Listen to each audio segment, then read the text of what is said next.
भी हैं, लेकिन कहीं ना कहीं गर्व से इनकी जो छाती है वो भी फूली हुई है, क्योंकि ये जानते हैं कि 25 साल पहले इनके सपूत ने, उदयमान सिंह ने अपने देश के लिए सुप्रीम सेक्रीफाइस दिया था, एक शहादत दी थी, जिसके चलते आज 25 साल बाद हम लगातार जो है 25 साल से कारगिल विजय दिवस मनाते हैं। लेकिन आज वो दिन है जब हम अपने उन वीर सपूतों को याद करें, जिन वीर सपूतों के चलते हुए आज हम अब उन पहाड़ियों की चोटियों पे कब्जा करने में कामयाब हो पाए, जिस पे कब्जा करना काफी कठिन था। उदयमान सिंह जो कि 5 जुलाई को जो है जिन्होंने अपनी शहादत दी कारगिल में, और दुश्मन से लोहा लेते हुए उन्होंने अपनी शहादत दी। आज समूचा गांव जो है आज उनकी आंखें नम हैं, और आप देख सकते हैं चाहे वो छोटा बच्चा आप देखें, ये भी उदयमान सिंह को अपना एक हीरो मानता है और उसी के तरह बनना चाहता है। हम इन सब से बात करेंगे, इनकी बहन उदयमान सिंह की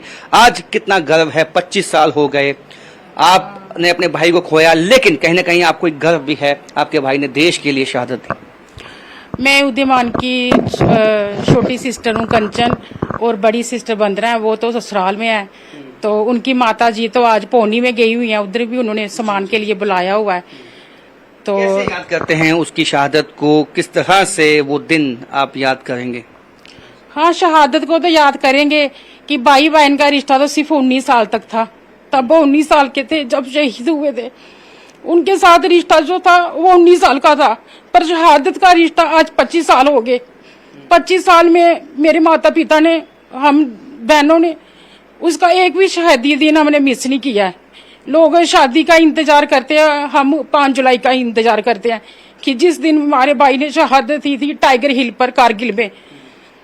इस बार मम्मी तो वहां पे जा नहीं सकी। तो आप देख सकते हैं कि 25 साल से बहुत ही अहम बात कही इन्होंने, कहा हम शादी का जो दिन है उसका एक हर बहन का एक सपना होता है, उसके भाई की शादी हो, वो सेहरा बांधे, लेकिन ये इंतजार करती हैं 5 जुलाई का जब शहादत दिवस था।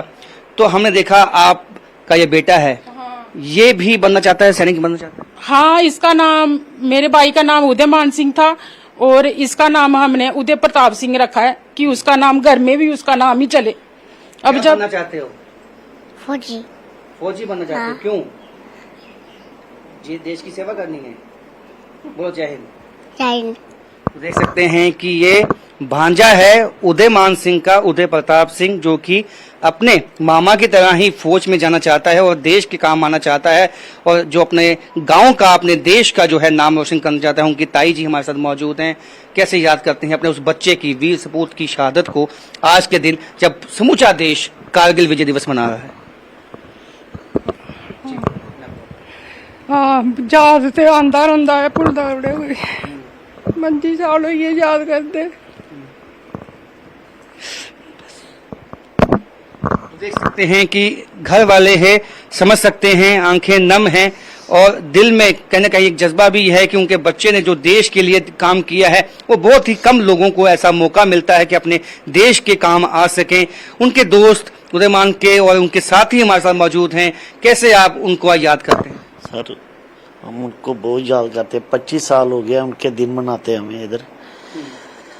हर रोज जब मैं इधर आता हूँ तो बहनें रो रही होती हैं, याद कर रही होती हैं। मम्मी इनकी बहुत याद करती है, रोती रहती है। हमारे देश के सपूत थे वो, उन्होंने गर्व से कारगिल हिल पे विजय मनाई। सर, हमें गर्व है उदयमान सिंह पे, हमारे गांव का नाम रोशन किया समाचार का उन्होंने। आपके गांव में सब इनको हीरो मानते हैं और सब इनकी मिसाल लेते हुए फौजी बनना चाहते हैं? सर, सारे यही सोचते हैं कि मैं उदयमान की तरह देश के लिए आर्मी में ज्वाइनिंग करने जाते हैं सारे हमारे गांव के दोस्त। ऐसे दोस्त आप कितना याद करते हैं, कितना मिस करते हैं? 25 साल हो चुके हैं। सर, हमें रोज याद ही आता है सर। कोई दिन होता है जिस दिन नहीं कोई याद आता है। हमारे गांव का हीरो था वो, और एक क्रिकेट खिलाड़ी बहुत बढ़िया था वो। अच्छा। हाँ जी, क्रिकेट भी खेलता था उदयमान। आप किस तरह से याद करते हैं उदयमान सिंह को आज? सर, गर्व भी होता है हमें कि हमारा एक दोस्त जिसने देश के लिए शहादत दी, और दुख भी होता है सर जब घर आता हूँ, उनकी बहनों देखता हूँ रोते हुए, लेकिन फिर भी उन्होंने हमारे गांव का नाम पूरे देश में रोशन किया है। तो उससे सर गर्व से सर सीना फूलता भी है। और हमारे जो नए युवा हैं वो भी इनको देखते हुए सर चलते हैं कि हम भी फौज में जाएं और देश का नाम रोशन करें। आज हर एक युवा, हर एक शख्स जो है शामाचक गांव का, उसके लिए मिसाल बन चुका है उदयमान सिंह। और वो चाहते हैं कि वो भी जिस तरह से शहादत उन्होंने दी, वो अपने देश के काम आए, चाहे जैसे मर्जी आए, चाहे वो किसान है, किसानी करके देश के काम आए, अगर वो फौज में है तो फौज देश की सीमाओं की रक्षा करे। तो एक तरह से आज आंखें भी नम है, जैसे मैंने पहले कहा, और आज गर्व से छाती भी चौड़ी है शामाचक गांव के लोगों की। कैमरामैन नारायण दत्त के साथ राजन वैद, शामाचक गांव, जम्मू।